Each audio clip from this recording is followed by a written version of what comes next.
Hello student, welcome to my channel Saravan lecturer. आज हम आपको बताएंगे क्लास 10 गणित के सभी महत्वपूर्ण प्रश्न। अगर आप इन सारे प्रश्नों को तैयार कर लेते हो तो मैथ में आप लोग बहुत ही अच्छे मार्क्स लाओगे, क्योंकि ये बोर्ड एग्जाम में 100% आएगा, क्योंकि ये हर साल बोर्ड परीक्षा में आता है। ठीक है, तो वीडियो को लाइक कर देना, अगर चैनल पर नहीं है तो सब्सक्राइब जरूर कर लेना।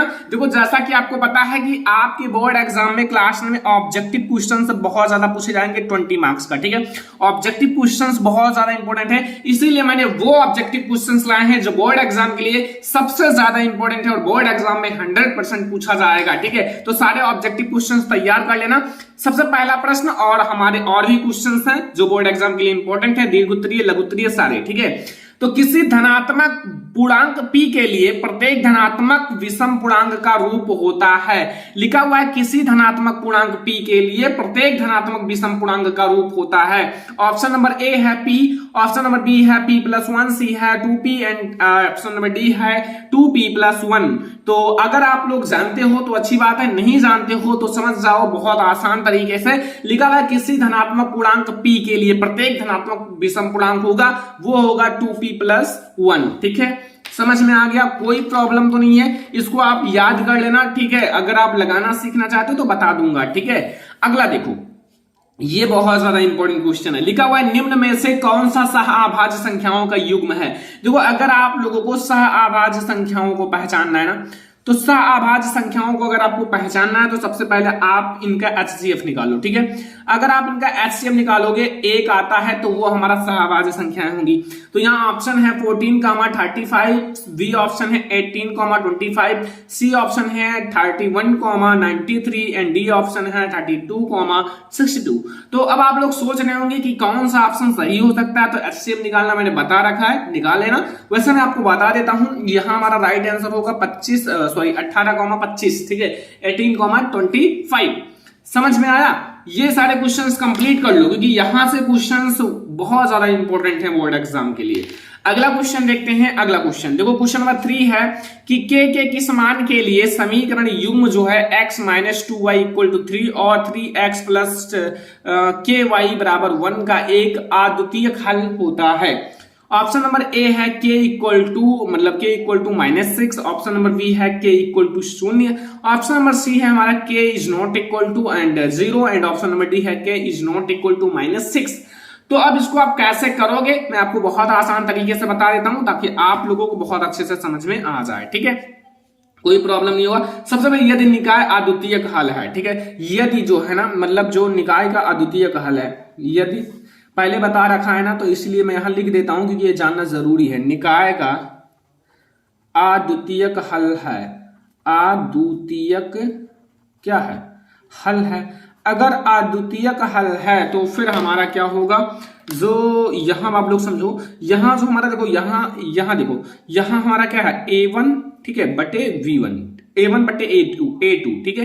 तो a1 बटे a2 हमारा कितना है 1/3, और ये इज नॉट इक्वल टू होगा v1/v2 के। अब v1/v2 क्या होगा, v1 जो हमारा है -2 है, ठीक है, v1 -2 है, जो यहाँ देखो इसके आगे लिखा है y के आगे, वही हमारा v1 है, तो -2 है, एंड हमारा ये क्या है, k है, ठीक है, k है। तो अब इन्हीं तीनों को हल कर लो, इन्हीं दोनों को, आपका आंसर आ जाएगा। तो यहां से आप क्रॉस मल्टीप्लाई कराओगे तो k ≠ 3 का -2 से कराओगे -6, तो यही हमारा तो आंसर हो गया ना, यही हमारा आंसर हो गया, k ≠ -6। ठीक है, आसान लगा ना? तो ये आसान तरीके से मैं आपको बताता हूं कि आपको बहुत अच्छे से समझ में आ जाए। ठीक है, अगर बताते सभी हैं, लेकिन मैं आप लोगों को सबसे आसान तरीका बताता हूं। ठीक है, तो k ≠ -6। अब आप लोग कभी भूल पाओगे? अपने लाइफ में नहीं भूल पाओगे, क्योंकि ये बहुत आसान है। a1/a2 v1/v2 करके आप क्रॉस मल्टीप्लाई करके आंसर आ गया। ऐसे आप कई सारे क्वेश्चंस लगा सकते हो। जानो, उसको सीखो, ठीक है, रटो मत, किसी चीज को रटने से कुछ नहीं होगा। अगला क्वेश्चन नंबर 4 है कि यदि द्विघात समीकरण 3x² - 6x + k = 0 के मूल समान है तो k का मान होगा। अब आप रटे रहोगे तो टिक लगा दोगे। ऑप्शन नंबर ए है 3, बी है 6 एंड सी है 9 एंड डी है 12। लेकिन अगर आप कॉन्सेप्ट समझे रहोगे ना, तो फिर कोई भी ऐसा क्वेश्चन आ जाए आपको बहुत आसान लगेगा। सबसे पहले जानना ये जरूरी है कि मतलब हमारा जो द्विघात समीकरण दिया हुआ है, क्या दिया हुआ है, 3x² - 6x + k। तो चलो मैं आपको बताता हूं। देखो स्टूडेंट, सबसे पहले यहां लिखा हुआ है कि मूल समान है। अगर मूल समान है तो यहां देखो सबसे पहले आप जो समीकरण दिया वहां a1 a2 सबको निकाल लो। a हमारा क्या है, a हमारा क्या है, जो x स्क्वायर का गुणांक है, तो ये 3 हो जाएगा। v क्या है, v हमारा जो x का गुणांक है -6 हो जाएगा। c क्या है हमारा, c हमारा k है। ठीक है, इतना समझ में आया। अब देखो हमारे मूल समान है ना, तो भाई d की वैल्यू जो होगी वो 0 होगी। ठीक है, d की वैल्यू हमारी 0 हो जाएगी। अब हमें बता दो कि एक सूत्र मैं आपसे पूछूं जो है विविक्तर का सूत्र, मूल समान है ना, तो d = 0। तो देखो विविक्तर का सूत्र किसी को पता है कि नहीं बताया, पढ़ा है आपने। ठीक है, चैप्टर नंबर 4 द्विघात समीकरण। तो यहां हमारा हो जाएगा v² - 4ac = d। तो d आपका 0 है तो 0 रख दो। ठीक है, अब आप वैल्यू रख दो जो आपकी वैल्यू है। v की वैल्यू है -6, तो यहां -6 का स्क्वायर कर लो। ठीक है, एंड -4 है और a की वैल्यू 3 है एंड c की वैल्यू हमारा k है = 0। अभी आप कहोगे सर बहुत आसान लगा। ठीक है, यहां -6 का स्क्वायर करोगे कितना हो जाएगा, 36, एंड यहां आप 4 का 3 से मल्टीप्लाई करोगे 12k हो जाएगा = 0 हो जाएगा। -12k है। ठीक है, और = अगर आप इसको 36 को इधर ले जाओगे तो ये -36 हो जाएगा। अब यहां से अगर k = देखा जाए तो -36 बटे -12, अब इसको आप क्रॉस करोगे तो हमारा 3 आएगा। ठीक है, 12 3 जा 36। ठीक है, तो ये हमारा आ गया k की वैल्यू क्या आई, 3। अब आप कहोगे कि आसान लगा होगा क्योंकि एक सूत्र जानना जरूरी है, एक सूत्र से सारा हो जाता है काम। तो यहां आपका 3 सही है ना, क्या आया है 3, तो 3 पर टिक लगा दो। 4 नंबर क्वेश्चन समझ में आ गया। तो अब हम लोग देखते हैं 5 नंबर क्वेश्चन। देखो 4 नंबर क्वेश्चन तक आपको समझ में आ गया तो बहुत अच्छी बात है, सारा क्वेश्चन समझ जाओगे क्योंकि बहुत आसान तरीके से बताऊंगा। देखो अब आप लोग 5 नंबर क्वेश्चन पर फोकस करना। ठीक है, 5 नंबर क्वेश्चन पर फोकस करो। लिखा क्या है सबसे पहले इसको ध्यान से पढ़ो। जब आप किसी चीज को ध्यान से पढ़ते हो तो वो चीज आपके माइंड में बैठ जाता है। इसीलिए पेपर में कहा जाता है कि 15 मिनट आप पेपर को ध्यान से पढ़ो। ठीक है, पागल नहीं है, वो आपको बताते हैं ताकि आप उस चीज को जान सको। वो आपके माइंड में 15 मिनट आप पढ़ोगे लेकिन 3 घंटा आप पेपर दोगे, आपके माइंड में चलता रहेगा, उसका आंसर सर्च करता रहेगा। ठीक है, आपका माइंड है वो काम करता रहेगा, फिर आपको याद आता रहेगा। ठीक है, ऐसा करना है। देखो आपको क्वेश्चन नंबर 5 है, यदि द्विघात समीकरण x² + 2x - p = 0 का एक मूल -2 है, कितना है, -2 हो तो p का मान होगा। अब ये तो बहुत आसान है, जब आपको मूल ही दे दिया, x की वैल्यू ही दे रखा है तो फिर इसमें क्या दिक्कत है, -2, x के स्थान पर -2 रख दो, p की वैल्यू ऑटोमेटिक निकल आएगी। ठीक है, तो अब आप लोगों के पास ऑप्शन नंबर ए है फर्स्ट यानी कि 1, v है 0, c है 2 एंड d हमारे पास है 3। तो चलो मैं आपको बता देता हूं, आप लोग कष्ट मत करो, मैं निकाल देता हूं। ठीक है, देखो यहां आपका जो समीकरण है, देखो समीकरण हमारे पास है x² + 2x, ठीक है, -p = 0। ठीक है, अब देखो x की वैल्यू आप रख दो, x² है, x के स्थान पर आप -2 रख दो। अब x देखो -2 मूल है, मूल का मतलब है x की वैल्यू, तो x की वैल्यू अगर -2 दी हुई है तो फिर हम यहां रख सकते हैं। ठीक है, अगर समझ गए ना, अब आपको कोई दिक्कत, देखो x की वैल्यू आप रख दो, तो यहां -2 है, मैंने रख दिया -2² +2 है इंटू -2। ठीक है, एंड -p है = 0 है। अब देखो आप अगर -2 का स्क्वायर करोगे तो क्या होगा, अगर किसी चीज का स्क्वायर करोगे तो 2 गुना हो जाता है, जैसे 2 का स्क्वायर करोगे 4 हो जाएगा। ठीक है, तो यहां हमारा हो गया 4। ठीक है, 4 हो गया, एंड यहां हमारा क्या हो जाएगा, इसका मल्टीप्लाई करोगे तो यह हो जाएगा -4। अब एक -4 है, एक +4 है, तो देखो एक -4 है, एक +4 है। ठीक है, अभी आप लोग समझ जाओगे, वैसे तो आपको पता होगा, तो -4 और +4 क्या हो जाता है, 0। मान लो अगर आपके पास 5 रुपए हैं और 5 रुपए आपने उधार भी ले रखा है, तो फिर आप देखो आपने ले भी रखा है और आपके पास 5 रुपए हैं भी, तो फिर आपके पास कितने हैं, 0 हैं, क्योंकि आपको उसको देना पड़ेगा। तो फिर आपने दे दिया, आपके पास बैलेंस 0, तो ये आपका 4 और -4 कट जाएगा और यहां से हमें जो p की वैल्यू आएगी वो 0 हो जाएगा। तो अब बताओ p की वैल्यू क्या होगी, 0 होगी। तो अब आपका यहां से p की वैल्यू 0 आ गई। ठीक है, आंसर आ गया ना। अब लगा आपको आसान। देखो अब आप लोग देखो क्वेश्चन नंबर 6। क्वेश्चन नंबर 6 मैं आपको दिखा देता हूं, त्रिभुज का एक इंपॉर्टेंट क्वेश्चन है, सारे क्वेश्चन बहुत ज्यादा इंपॉर्टेंट है। ठीक है, तो अब आप लोग त्रिभुज वाला क्वेश्चन देखो, कहोगे कि बहुत आसान है, लेकिन आप लोगों को समझना, ठीक है, हार्ड है ये क्वेश्चन, ऐसा नहीं कि आसान है, लेकिन थोड़ा सा आप लोगों को माइंड लगाना होगा। चलो मैं आपको बताता हूं, लिखा क्या है सबसे पहले ये पढ़ो, कि क्वेश्चन नंबर 6 में है एबीसी और VDE, ठीक है, दो समबाहु त्रिभुज इस प्रकार से हैं कि जो D है भुजा BC का मध्य बिंदु है, मतलब एक ही में दोनों बने हुए हैं, ठीक है। एंड त्रिभुजों ABC और BDE के क्षेत्रफलों का अनुपात है। देखो अब आप लोग समझो, सबसे पहले मैंने ABC एक त्रिभुज बना लिया ABC, ठीक है, समबाहु का मतलब जिनके मतलब जो बाहु है भुजा है वो समान है, ठीक है। एंड इसी में मैंने एक ये कर दिया मध्य बिंदु पर, मतलब 1/2 कर दिया, तो फिर ये हमारा एक और त्रिभुज बन गया VDE, ठीक है, VDE, और एक हमारा ABC है। तो अब आप लोग क्या करना, क्षेत्रफलों का अनुपात करना है ना। तो मैं आपको बताता हूं, ऑप्शन नंबर ए है 2:1, V है 1:2, C है 4:1 एंड D है 1:4। चलो देखो ध्यान से समझना, मैं आपको थोड़ा सा इसको समझाता हूं। सबसे पहले हमारा त्रिभुज ABC और VDE एक समरूप त्रिभुज है जिनका रूप समान है, भले ही उनका माप असमान हो लेकिन उनके रूप समान है, जिनमें D जो है भुजा BC का मध्य बिंदु है, ठीक है। मध्य बिंदु का मतलब कि अगर यहां देखा जाए, अब वो तो मैंने बोल दिया, लिख लेना VD जो VD है ना, हाँ VD जो है ना वो बराबर किसके है, अगर मैं VD की वैल्यू की बात करूं तो वो किसके बराबर होगा, इसके आधे में है ना, तो BC का हाफ हो जाएगा, तो VC का हाफ यानी कि यहां half and V and C, ठीक है। इतना आपको समझ में आया? तो अगर इतना आपको समझ में आ ही गया तो इसमें रह क्या गया, आसान हो गया। इतनी चीज को आपको समझना था, अगर इतना समझ में आ गया तो पूरा क्वेश्चन समझ गया। देखो यहां आपका ये मल्टीप्लाई में है, इधर आएगा भाग में हो जाएगा। और एक बात याद रखना, अगर 1/2 लिखा हुआ है तो हम उसे 1:2 भी लिख सकते हैं, ठीक है। समझ में आया? थोड़ा समझो। तो यहां मैंने इसको अगर भाग में लिखने से अच्छा मैं जो VD है, जैसे V एंड D है, VD है, उसको भाग में नहीं लिखूंगा, मैं इसको रेशियो में लिख दूंगा BC। एंड मैं इसको भी 1/2 नहीं लिखूंगा, 1:2, एक अनुपात, जिसे हिंदी में अनुपात कहा जाता है, 2, ठीक है। तो अब आप लोग कहोगे कि ऐसा है, बट हम क्या करेंगे कि यहां हम इस चीज को दूसरे टाइप से लिखेंगे, ठीक है। जैसे हम लोग इसको ऐसे लिखेंगे, कैसे समझना, इस चीज को हम उल्टे देंगे, मतलब उल्टा कर देंगे, आगे हम BC कर देंगे और पीछे BD कर देंगे, और इक्वल टू 2:1 कर लेंगे, 2:1, ठीक है, 2:1। अब देखो, अब आपको क्या करना है, त्रिभुज, तब देखो मैं थोड़ा शॉर्टकट बता रहा हूं, त्रिभुज ABC जो हमारा है, ये हमारी भुजाएं हैं, भुजाएं मिल गई, तो फिर अब त्रिभुज ABC का क्षेत्रफल एंड रेशियो त्रिभुज V and D and E का क्षेत्रफल,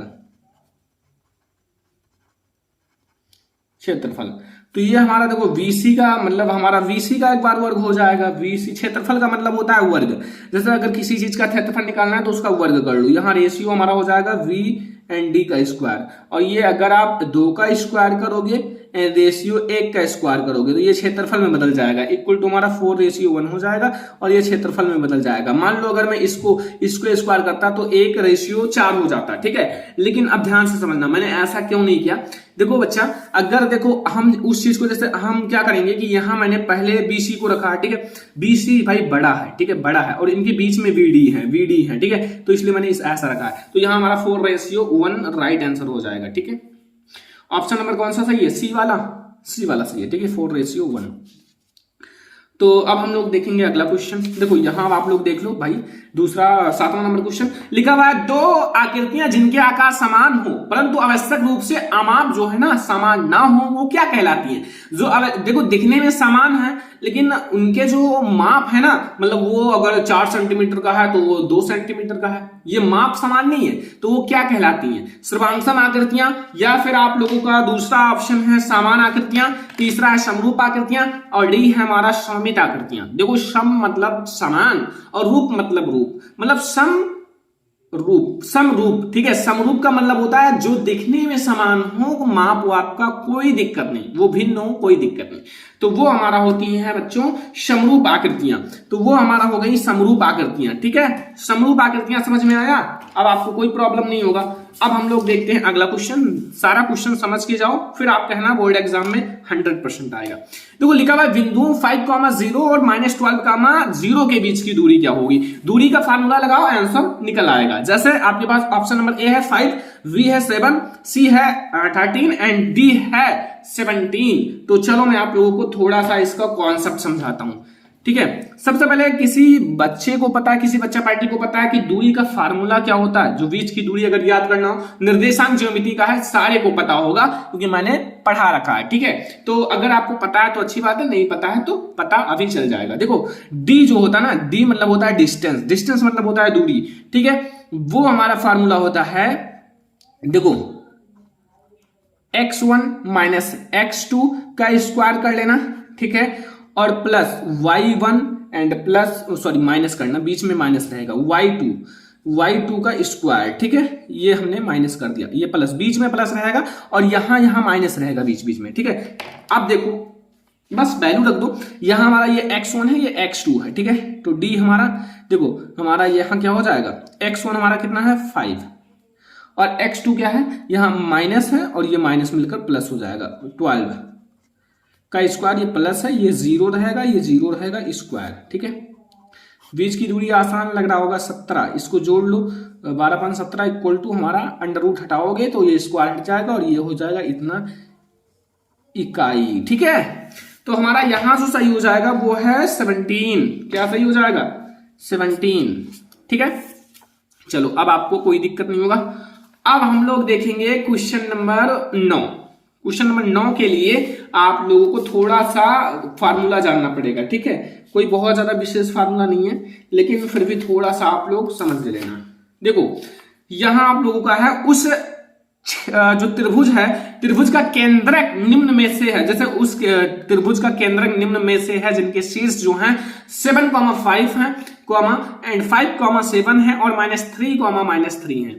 अब आपके पास ऑप्शन है यहां कई सारे। पहला ए वाला ऑप्शन है 3,5 एंड बी है 2,4, सी है 5,7 एंड डी है 4,3। तो इसका आंसर कैसे निकालोगे, सबसे पहले आप x1, y1, x2, y2 की वैल्यू ज्ञात कर लो और फिर आपको आसान लग जाएगा। देखो यहां x1 क्या है, ये वाला 7 है, ठीक है। आगे वाले सारे x1, x2 होते हैं। x2 ये वाला 5 है, x3 ये वाला -3 है, y1 क्या है 5 है, पीछे से अब चलो, ये पीछे वाला y2 क्या है 7 है एंड y3 क्या है 3 है। इतने में कोई दिक्कत नहीं, इतना आपको समझ में आ गया। अब दिक्कत नहीं आएगी अगर इतना समझ में आ गया। एक फार्मूला याद रखना, अगर मध्य बिंदु का निर्देशांक ज्ञात करना है तो देखो x जो, देखो हमारे 3 चीजें हैं ना, 3 चीजों का मतलब 3x, x1, x2, x3 है। अगर x4 होता तो उसको भी ले लेते, लेकिन नहीं है। देखो हम x इक्वल टू करेंगे x1 plus x2 plus x3 बटे में, देखो 3 लोग हैं तो 3 से भाग देना, ठीक है।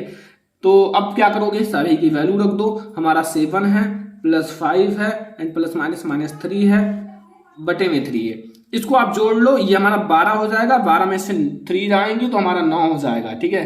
तो 9/3 इक्वल टू हमारा 3 हो जाएगा। तो x की वैल्यू हमें 3 मिल गई। अब y क्या करोगे, y equal to y1 plus y2 plus y3 और बट्टे में आप 3 कर लेना।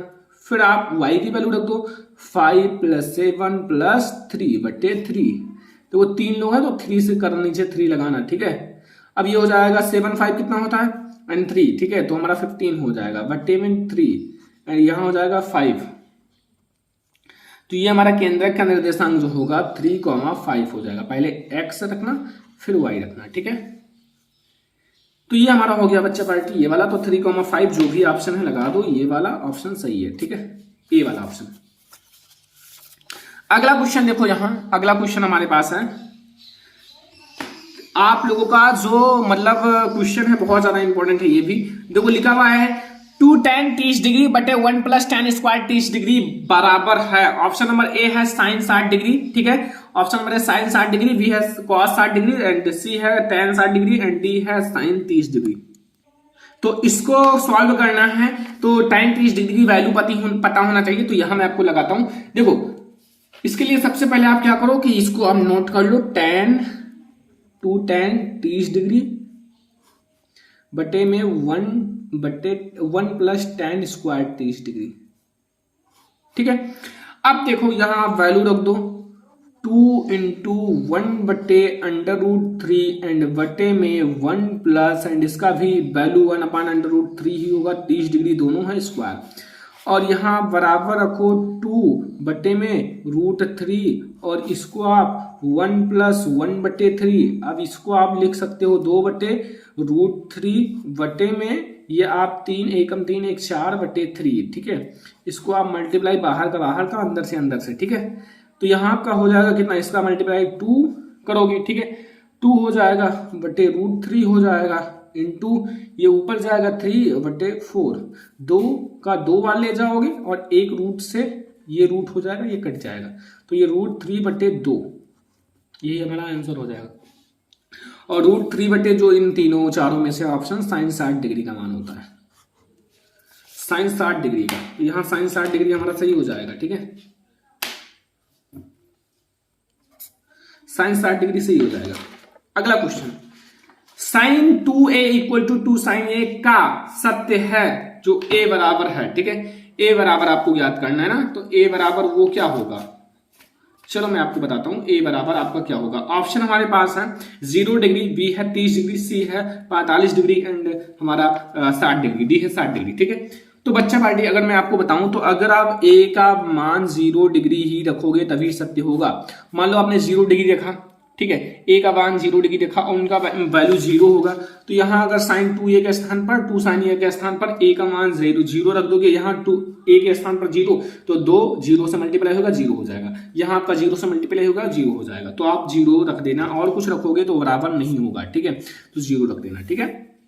अगला, यदि एक वृत्त का परिमाप और क्षेत्रफल संख्यात्मक रूप से बराबर हो तो वह वृत्त की त्रिज्या होगी। संख्यात्मक रूप में अगर बराबर हो, ठीक है, तो देखो मैं आपको शॉर्टकट में समझाता हूं, ठीक है। क्षेत्रफल कितना है और त्रिज्या, देखो मैं आपको थोड़ा सा समझा देता हूं इस चीज को, क्षेत्रफल और त्रिज्या वाला चीजें।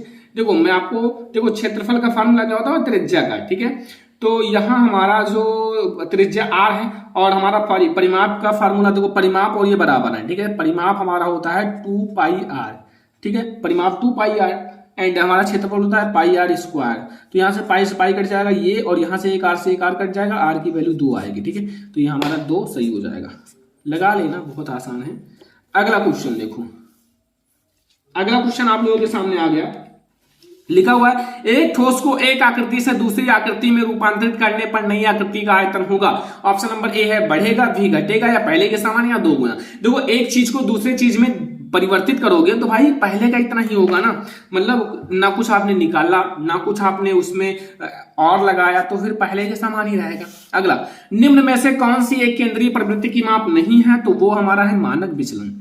तो आज मैंने आप लोगों को 14 इंपॉर्टेंट ऑब्जेक्टिव क्वेश्चंस बताए, अभी हम लोग और भी क्वेश्चंस देखेंगे जो बोर्ड एग्जाम के लिए बहुत ज्यादा इंपॉर्टेंट है। तो चलो फिर हम लोग देखते हैं। देखो पहला प्रश्न देखो ये क्वेश्चन आप लोग सबसे पहले ध्यान से पढ़ो, ठीक है। जैसा लिखा हुआ, यदि हम अंश में 1 जोड़ दें, ठीक है, जो हमारा अंश होता है, जैसे आपका भिन्न होता है, भिन्न में अंश और हर दोनों होते हैं, तो यदि हम अंश में 1 जोड़ दें तथा हर में से 1 घटा दें, मतलब अंश में आपको 1 जोड़ना है और हर में से 1 घटाना है, तो भिन्न 1 में बदल जाती है, तो आपका जो भिन्न होगा वो 1 के बराबर हो जाएगा। और यदि हम हर में केवल 1 जोड़ दें तो भिन्न 1/2 हो जाती है, हर में केवल आपको 1 जोड़ना है, ठीक है, तो वह भिन्न ज्ञात कीजिए। तो आपको भिन्न ज्ञात करना है, ठीक है। तो भिन्न ज्ञात करने के लिए जो चीज आपको ज्ञात करना है उसको मान लिया जाता है, ठीक है। तो देखो जैसे आप अंश और हर मानोगे तो अंश बटे हर हमारा भिन्न हो जाएगा। तो सबसे पहले आप मान लो कि माना जो हमारा भिन्न का अंश है वो x है, ध्यान से समझना, पूरा आप लोगों को समझ में आएगा, ठीक है।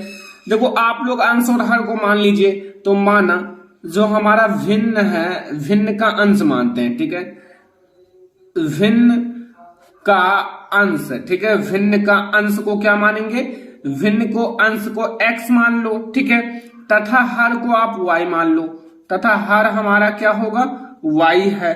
तब अगर अंश और हर आपका x और y है, तब आपका अंश और हर आपका है, तो आपका भिन्न क्या होगा। अब इतना तो सारे स्टूडेंट को पता होगा, क्योंकि भिन्न जो होता है वो बराबर होता है अंश बटे हर। तो अंश मैंने x माना है और हर को y माना है, तो x बटे y, ठीक है। ये आपको समझ में आ गया, यहां तक कोई कंफ्यूजन नहीं होगा। फिर आपसे क्वेश्चन में पूछ रहा है देखो, यदि यदि हम अंश में एक जोड़ दें और हर में एक घटा दें तो हमारा भिन्न एक के बराबर हो जाती है। कहने का मतलब है यदि हम अंश में एक जोड़ दें और हर में से एक घटा लें, ठीक है। यहां मैं लिख देता हूं यदि, देखो आप लोग थोड़ा सा लिख देना ताकि ज्यादा बेटर समझ में आए। यदि भिन्न जो है, जैसे आपका भिन्न x बटे वाई है, तो भिन्न के अंश में, ठीक है, के अंश में क्या जोड़ना है, एक जोड़ना है, ठीक है। एक जोड़ा जाए, जैसे एक मैंने जोड़ दिया या फिर एक जोड़ा जाए। सबसे पहले मैं लिख देता हूं ताकि पूरा आपको समझ में आ जाए। अब जैसे मैंने एक जोड़ा और हर में से एक घटाया, हर में एक घटाया जाए। अगर आपने हर में से एक घटाया, ठीक है, तो आपका भिन्न क्या होगा, तो आपका भिन्न मैं लिख देता हूं डायरेक्ट। देखो x और बटे y है, ठीक है, x बटे y आपका भिन्न है, तो भिन्न आपका ये है, तो मैंने अंश में एक जोड़ दिया, +1 कर दिया, और हर में मैंने -1 कर दिया, ठीक है, -1 कर दिया, तो आपका भिन्न ये हो जाएगा, ठीक है, हो जाएगी आपका भिन्न, यही तो हो जाएगी, ठीक है, तो भिन्न आपका ये हो जाएगी, ठीक है। अब तो आपका प्रश्नानुसार वह एक हो जाएगी, ठीक है, प्रश्नानुसार ये जो आपका होगा ये एक के बराबर हो जाएगा, प्रश्न के अनुसार यही कह रहा है, तो प्रश्नानुसार ये क्या हो जाएगा, वह एक हो जाएगी, एक हो जाएगी। अगर ऐसा बोर्ड एग्जाम में अच्छे से डिटेल में लिखोगे तो आपको फुल मार्क्स मिलेगा, एक भी नंबर नहीं कटेगा, ठीक है। जैसे मैंने लिखा x+1, ठीक है, और बटे में y-1, और ये हमारा हो जाएगा एक के बराबर, क्योंकि हमारा भिन्न जो होगा वो एक के बराबर हो जाएगा। इसको आप सॉल्व कर लो, सॉल्व करना कुछ नहीं है, क्रॉस मल्टीप्लाई करा लो 1/1 करके, तो यहाँ x+1 हो जाएगा और ये हमारा y-1 हो जाएगा, ठीक है। आप एक तरफ कर लो सारे को, जैसे हमारा x है एंड यहां हमारा +1 है, ठीक है, तो यहां हमारा +1, या फिर आप इसको ऐसे रहने दो, x बराबर हमारा y है और ये हमारा +1 है, इधर जाएगा -1 हो जाएगा, तो y और -1 हो जाएगा -2, ठीक है। तो यहां हमारा x बराबर y-2, इसको आप समीकरण 1 नाम दे दो, ठीक है। इससे क्या होगा, आसानी हो जाएगा। कैसे, यहां से समझ लो आपको x की वैल्यू मिल गई है, ठीक है। अब आप सेकंड नंबर शर्त समझो। सेकंड नंबर शर्त में आपसे क्या कह रहा है क्वेश्चन में, कि अगर हम लोग केवल यदि भिन्न के हर में एक जोड़ा जाए, केवल एक ही शर्त रखना है, परंतु अगर हम क्या करें, यदि केवल एक ही शर्त याद रखना, दूसरे में भिन्न का जो हर है, भिन्न के हर में एक जोड़ा जाए, एक जोड़ा जाए, तो अगर आप एक जोड़ दोगे तो फिर क्या होगा, ये भी बहुत ज्यादा आसान है, एक जोड़ दोगे तो हमारा भिन्न 1/2 हो जाएगा। तो x को आप ऐसे ही रहने दो और हर में आप एक जोड़ लो, ठीक है, एक मैंने जोड़ दिया और बराबर हमारा 1/2 हो जाएगा, ठीक है, 1/2 हो जाएगा। क्रॉस मल्टीप्लाई करा लो, यहां से हमारा जो मतलब 2x होगा, 2x बराबर यहाँ y, ठीक है, y और +1, ठीक है, y और +1, यहां आप इसको समीकरण नंबर 2 नाम दे दो, समीकरण नंबर 2 नाम दे दो, ठीक है। अब आप क्या करो, यहां जो है ना, आप मतलब ये x की वैल्यू यहां रख सकते हो, ठीक है, x की वैल्यू आप यहां रख दो, आपको यहां वैल्यू मिल जाएगा, ठीक है। यहां हम x की वैल्यू रख देते हैं, ठीक है। तो यहां विलोपन विधि से भी लगा सकते हो, या फिर समीकरण 1 से x की वैल्यू रख दो, या फिर x का मान कहां रखोगे, समीकरण जो हमारा 2 है, ठीक है, समीकरण 2 में रखने पर, समीकरण 2 में रखने पर, तो समीकरण 2 हमारा आपके सामने है, यहां आप x की वैल्यू रख दो, ठीक है। यहां हमारा देखो 2x है, तो x के स्थान पर आपका यहां जो वैल्यू है y-2 है, ठीक है, x बराबर हमें y-2 मिला है, और यहां हमारा y है एंड यहाँ +1 है, ठीक है। यहां से आपकी y की वैल्यू अभी निकल जाएगी, यहां से 2y हो जाएगा, यहां से -4 हो जाएगा, इक्वल टू y एंड +1, ठीक है। अब देखो आप लोग यहाँ चर और अचर को एक तरफ कर लो, 2y और इधर करो, यहाँ y हो जाएगा और ये हमारा हो जाएगा, इधर आपका 1 है और ये -4 है तो इधर +4 हो जाएगा, ठीक है। और यहां से अगर y घटाओगे तो y बराबर 5 मिलेगा। क्या मिलेगा? 5। y की वैल्यू आपको 5 मिला। अगर y की वैल्यू 5 मिला तो y की वैल्यू आपको 5 मिल गया तो x का मान अब निकाल लो। जैसे समीकरण 1 में आप रख दो मान, समीकरण 1 में y का मान रखने पर बस समीकरण 1 में रख दो, आपको x की वैल्यू निकल आएगी। जैसे हमारा समीकरण फर्स्ट क्या है, x equal to Y minus 2 और y की वैल्यू हमें क्या मिला है 5, तो 5 में से 2 आप घटा लो तो फिर हमारे x की वैल्यू क्या आएगी, 3 आएगी। तो अगर x की वैल्यू 3 आ गई और y की वैल्यू 5 आ गई तो अब भिन्न में क्या दिक्कत है? भिन्न तो आपको पता चल गया, अंश बटे हर, और अंश को मैंने x माना था और हर को y माना था। तो यहां से आप भिन्न बराबर, अब हमें यहां से भिन्न पता चल गया, यहां आप अतः हमें भिन्न ही ज्ञात करना था ना, तो डायरेक्ट मैं लिख देता हूं अतः भिन्न जो होगा, भिन्न मैंने माना था x बटे y और x की वैल्यू हमारा है 3 और y की वैल्यू है 5, तो यही तो हमारा आंसर हो गया। बस हो गया, 3/5 हमारा आंसर। यहां से भिन्न पता चल गया, अंश और हर आप ज्ञात कर लो, फिर आपका भिन्न तो ऑटोमेटिक पता चल ही जाएगा, ठीक है।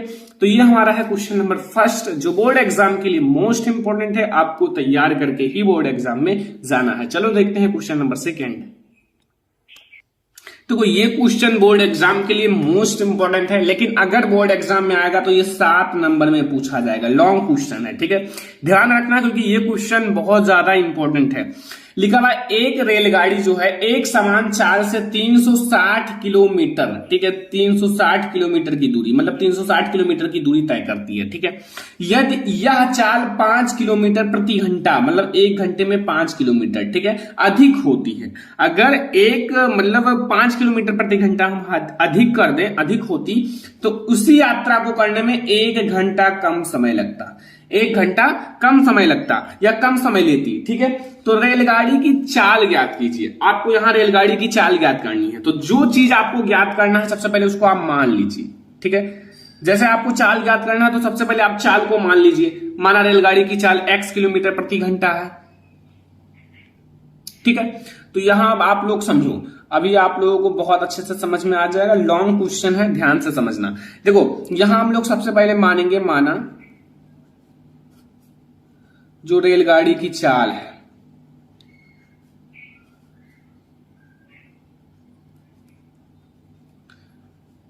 रेलगाड़ी की चाल को हम लोग मान लेते हैं x किलोमीटर प्रति घंटा, ठीक है, x किलोमीटर प्रति घंटा, ये हमारा चाल हो गया, ठीक है। अब देखो, अब आपको क्या करना है, समय, ठीक है। समय आपका जो होता है वो आप लोगों का दूरी बटे चाल, तो 360 किलोमीटर की दूरी तय करना है, ठीक है। 360 यहां लिखा हुआ है, किलोमीटर की दूरी तय करने में लगा समय, किलोमीटर की दूरी, ठीक है, 360 किलोमीटर की दूरी तय करने में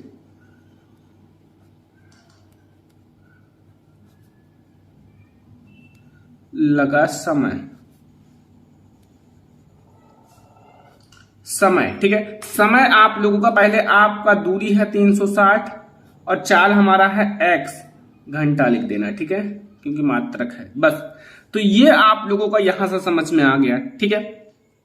अब अगर हम क्या करें, अगर हम मतलब यहां देखो, अकॉर्डिंग टू क्वेश्चन, यदि रेलगाड़ी की चाल 5 किलोमीटर प्रति घंटा अधिक होती है, ठीक है, अर्थात चाल जो होगा x + 5 हो जाएगा, ठीक है, तो आप लोगों का किलोमीटर प्रति घंटा होती तो 360 किलोमीटर तय करने में लगा समय। देखो अगर हम लोग 5 किलोमीटर प्रति घंटा अधिक कर दें, ठीक है, चाल जो है ना, यहां आप लोग चाल जो है, चाल कितना आपको ज्यादा करना है, 5 किलोमीटर प्रति घंटा, ठीक है, चाल 5 किलोमीटर प्रति घंटा अधिक हो जाए, ठीक है, अधिक करने पर, अधिक करने पर लगा समय। अब आपका क्या समय लगेगा, देखो चाल आपको बढ़ा देना है, दूरी तो वही है 360 किलोमीटर, और चाल हमारा x की जगह x+5 हो जाएगा, बस क्या दिक्कत है। मतलब इसमें चाल केवल 5 किलोमीटर प्रति घंटा बढ़ा है तो 5 मैंने बढ़ा दिया। अब अकॉर्डिंग टू क्वेश्चन आपको क्या करना है, प्रश्नानुसार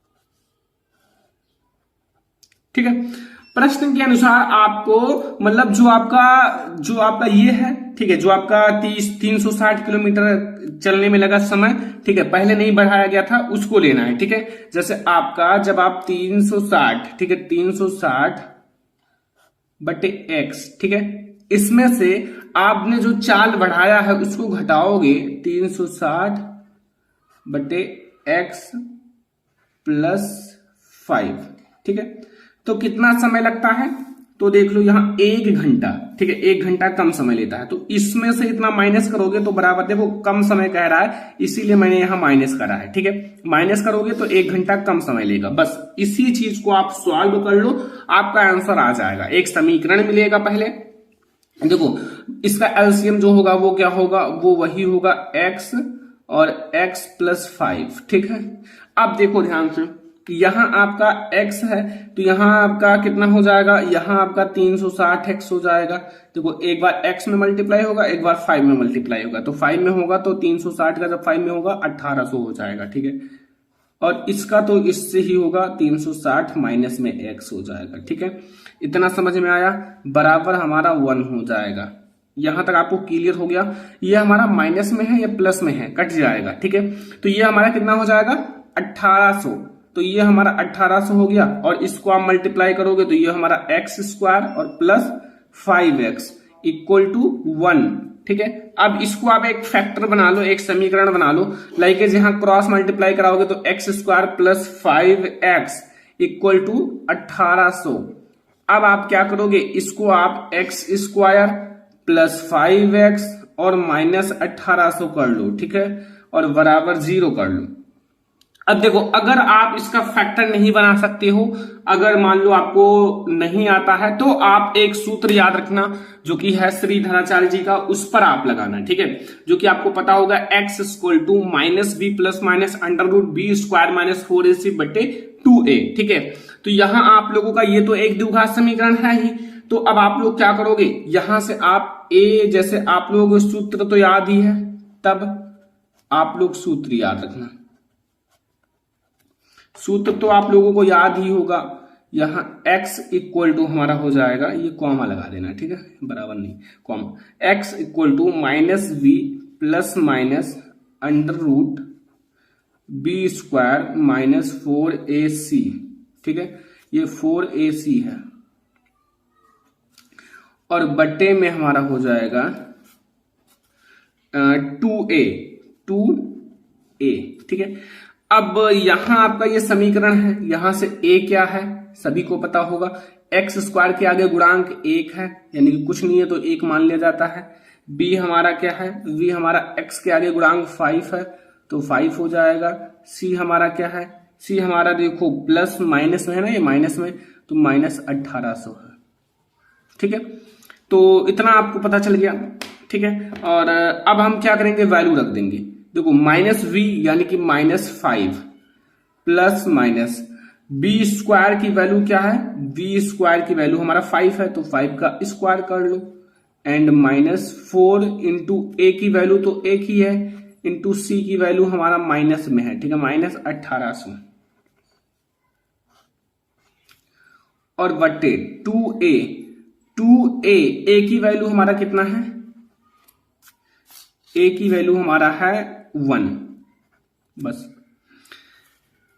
अब देखो ध्यान से, यहां आपका इसको सॉल्व कर लो, कैलकुलेशन है पूरा, यहां आपका -5 हो जाएगा, ठीक है, यह आपका -5 हो जाएगा, और इसका अगर आप लोग स्क्वायर करोगे प्लस माइनस, इसका आप स्क्वायर करोगे 25 हो जाएगा, ठीक है, और इसका 1800 का जब आप 4 में मल्टीप्लाई करोगे तो हमारा कितना हो जाएगा, minus minus plus and 7200, and बट्टे में आप लोगों का ये 2 का मल्टीप्लाई 2 ही रह जाएगा। ठीक है, इतना तो आपको समझ में आ गया। अब हम लोग दूसरे पेज में समझते हैं। देखो यहां तक आपको समझ में आ गया। अब देखो इक्वल टू, यहां हमारा प्लस एंड नहीं -5 था, देख लो -5 है, ठीक है, एंड प्लस माइनस, इसको आप जोड़ दो, ठीक है, दोनों को जोड़ोगे, एक तो हमारा 7200 है, एक 25 है, तो कितना हो जाएगा 7225, तो 7225 हो गया, ठीक है। एंड फिर आप लोगों का नीचे कितना है, ये आपका 2 है, ठीक है। अब देखो ध्यान से, अब यहां आप लोगों को समझना है, ठीक है। तो इसका जब आप 7225 का जब आप लोग रूट करोगे तो ये आपका -5 है, एंड ये प्लस माइनस ये जो होता है ना, ये आपका जब आप 85 का करोगे तो ये उसी के बराबर हो जाएगा। 85 का जो स्क्वायर होता है वो 7225 होता है, ठीक है। एंड बट्टे में हमारा 2 है। इतना आपको समझ में आ गया, यहां तक आपको पूरा समझ में आ गया होगा, ठीक है। ये हमारा x इक्वल टू इतना मिला है। अब देखो आपको वैल्यू निकालने के लिए एक बार आपको धनात्मक वाला चिन्ह लेना, एक बार ऋणात्मक वाला। तो सबसे पहले हम लोग धनात्मक चिन्ह लेने पर,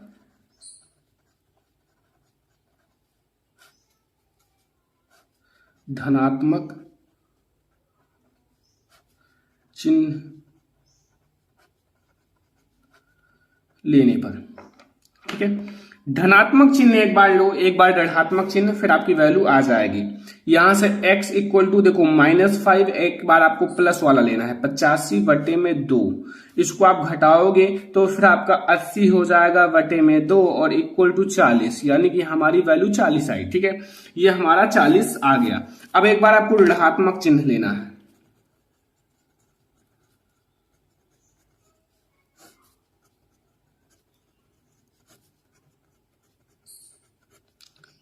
अगर आप लोग ऋणात्मक चिन्ह लेते हो तो फिर आप लोग देखो x equal to -5 and minus आपका 85 हो जाएगा, प्लस वाला चिन्ह हट जाएगा, बटे में 2 और बराबर हमारा -90 जुड़ के हो जाएगा, बटे 2 इक्वल टू -45। देखो -45 नहीं हो सकता, क्यों? क्योंकि हमारा जो चाल होता है वो ऋणात्मक नहीं होता है, ठीक है। तो रेलगाड़ी की चाल जो होता है ऋणात्मक नहीं हो सकता।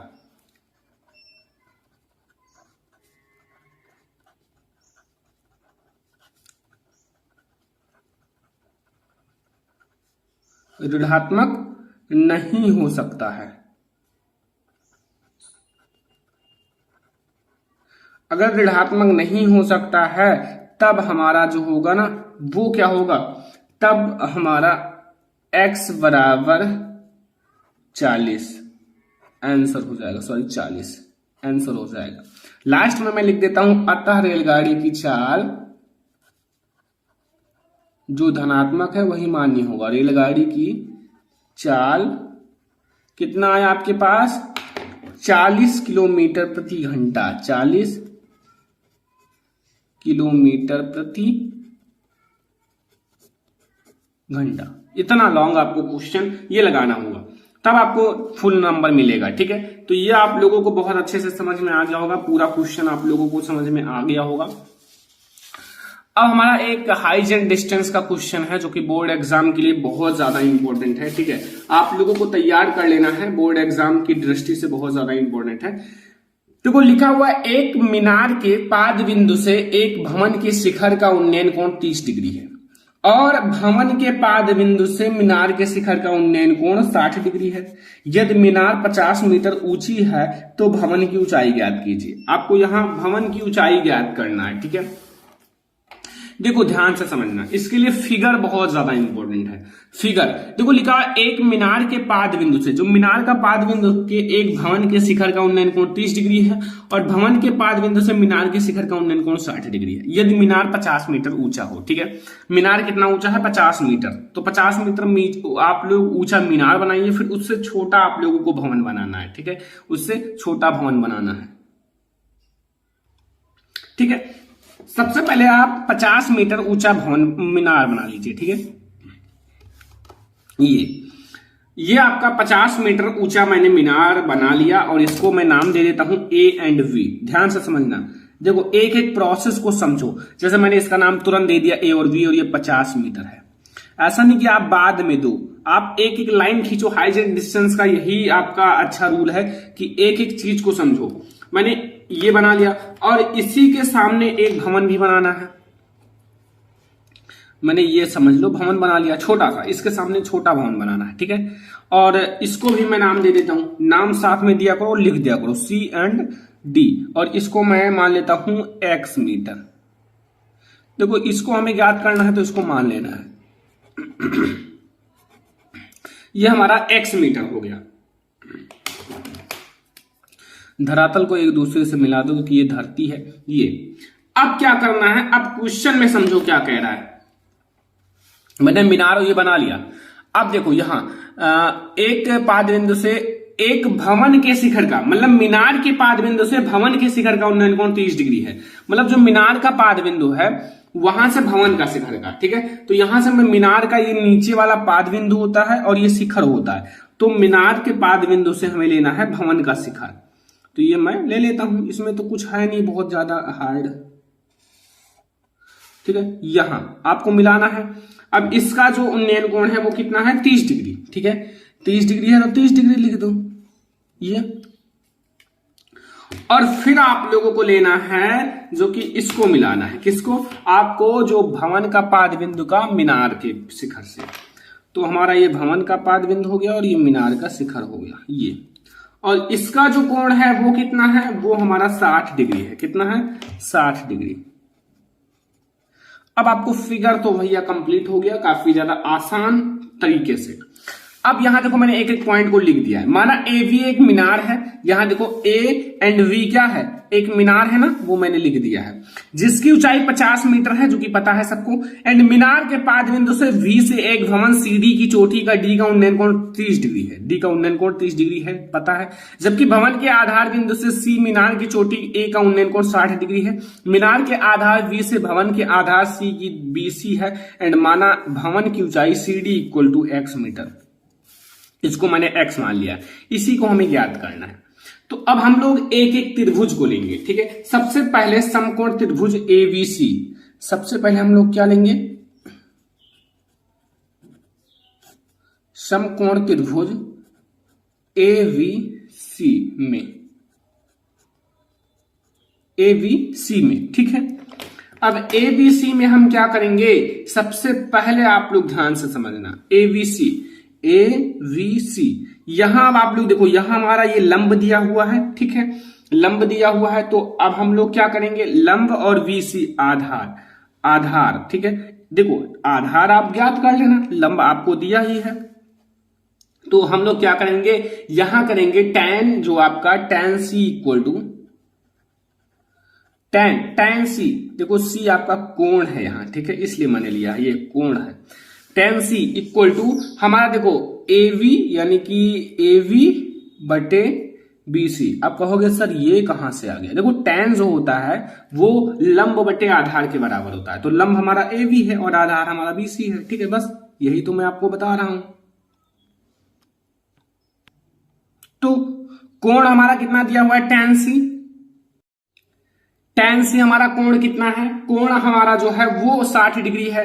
तो tan 60 डिग्री यहां रख दो, ठीक है। एंड AV हमारा कितना है 50 है और VC हमें नहीं पता हुआ है, ठीक है, VC नहीं पता है।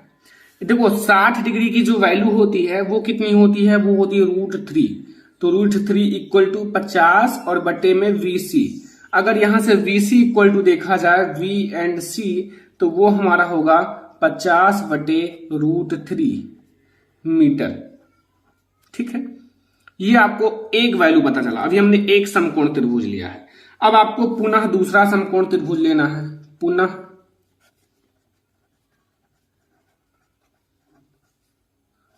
अब हमें दूसरा समकोण त्रिभुज लेना है। अब हमें क्या लेना है, दूसरा समकोण त्रिभुज कौन सा, BCD में, ठीक है। अब BCD लेना है, VCD यहां आपका 60 डिग्री की जगह 30 डिग्री है, तो 60 डिग्री था, अब हमें 30 डिग्री लेना है। तो अब आप लोग लो tan 30 डिग्री। यहां हमारा लंब क्या है, लंब आपका x है, ठीक है, x एंड, या फिर मैं डायरेक्ट अभी वो लिखता हूं CD और आधार हमारा है BC। वही BC, उसमें भी आधार था, इसमें भी, ठीक है। अब इसकी जो वैल्यू होती है वो 1/√3 होती है और x यहां हमारा C एंड D की वैल्यू x है और वी एंड सी की वैल्यू भी हमें पता है यहां से 50/√3, 50/√3। यहां से अगर हम देखें एक्स की वैल्यू, तो वो ध्यान से समझना, ये हमारा 50/√3 ऊपर आ जाएगा और इनटू हमारा ये 1/√3 यहां आ जाएगा। ठीक है, बस यहां से अगर आप मल्टीप्लाई करोगे तो यहां से 50/√3 का गुणा होगा 3 हो जाएगा। तो यही हमारा आंसर हो जाएगा, यही हमारा ऊंचाई है मीटर आंसर। अब इसको आप ऐसे भी लिख सकते हो, x इक्वल टू 16 सही 2/3। देखो 16 3 48 2 50, 50/3 ये भी लिखा है। ठीक है, यही हमारा ऊंचाई है भवन का, यही हमें ज्ञात करना था भवन की ऊंचाई। तो अगर यहां से भवन की ऊंचाई बताया जाए, भवन की ऊंचाई, तो वो हमारा क्या है 16 सही 2/3 मीटर में। ठीक है आंसर। तो ये हमारा है question number 3 height and distance का। आई होप कि आपको ये तीनों क्वेश्चन समझ में आ गया होगा, काफी ज्यादा आसान है, लेकिन आप लोगों के लिए ये सारे इंपॉर्टेंट क्वेश्चन था। आई होप कि आपको वीडियो बहुत ज्यादा पसंद आया होगा। अगर ये वीडियो पसंद आया हो, लाइक करना, शेयर करना अपने फ्रेंड्स के साथ, चैनल पर नहीं आया तो सब्सक्राइब भी कर लेना। और यहाँ से मैंने आपको 3 ऐसे क्वेश्चन बताए जो लॉन्ग है, इंपॉर्टेंट है। ठीक है, चलो फिर मिलते हैं नेक्स्ट इंपॉर्टेंट वीडियो में, तब तक के लिए धन्यवाद।